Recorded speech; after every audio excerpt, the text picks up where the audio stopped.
إن الذين قالوا ربنا الله ثم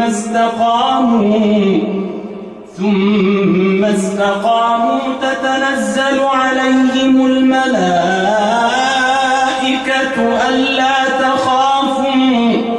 ألا تخافوا ولا تحزنوا وأبشروا بالجنة التي كنتم توعدون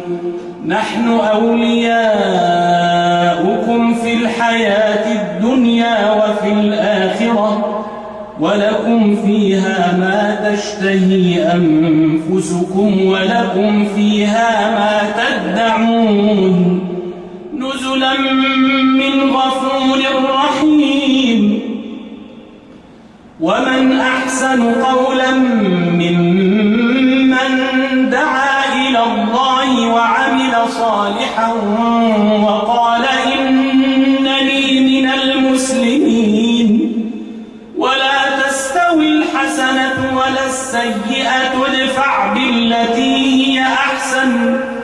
ادفع بالتي هي أحسن فإذا الذي بينك وبينه عداوة كأنه ولي حميم